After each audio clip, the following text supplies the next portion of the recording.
Draft over Chahi Mapal Shuraba State Child Policy Housing Fauba Implement over Ngamdana Lady Base, Yamnaning ba Kainingai ni Haina MCPC Argue Chairperson, Kaisham Pradip Kumar na Fondo Kray, Wafum Ase Youth Forum for Protection of Human Rights Amati, Samaritan Resource Center Anina Silaga, Strengthening Child Protection Systems and Access to Justice in Manipur Haibahiramda, Pangtokpa Nomugi Oiba Consultation Program da Mahakna Fondo Kibane.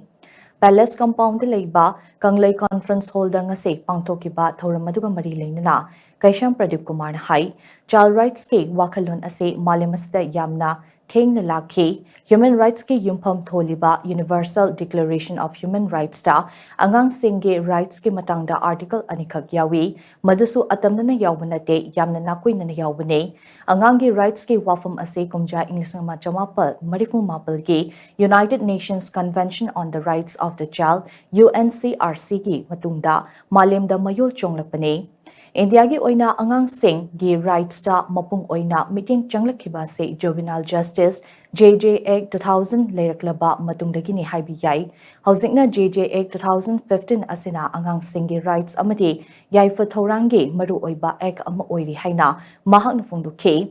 Mahangna hai kumja Inglisingani kunhumdogi me ohumdagi thokliba irangasna maram oiraga lamdam asigi nupi amadi angang singda chawna chaitheng piri irangasna maram oiraga lanjinadun leiriba sing asigi marakta IDP children haiba ama hapjilakli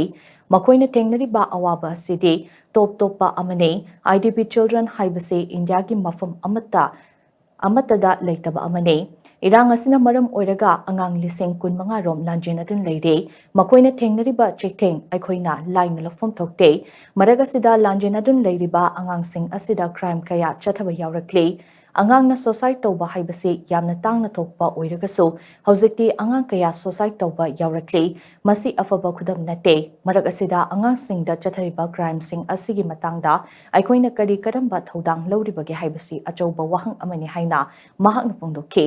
Mahana makata na hai kumja English ngani taratareta draft tokiba state child policy ngasi Chahi Mapal Suraklaba fauba namshinduna leiriba asina mari leinaba singna angang singgi matangda kaya yamna lumna lawri haibadu mayek singna utli Lengakna masagi will leirabadi policy asi cabinet na warep loduna implement toba yai adubu hojik fauba implement todana leiri masi yamna ningba kaiba amani haina mahakna makata ki Akhoi laiba intellectual akhoi laiba legislature akhoi laiba civil society singasina child rights se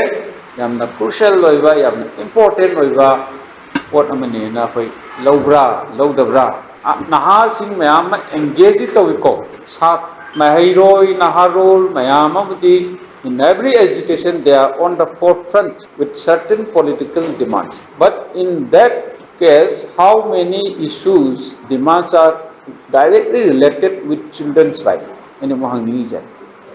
Children's ki right ki matang da dharna tawba, ban tawba, discussion tawba, panel discussion tawba, kaya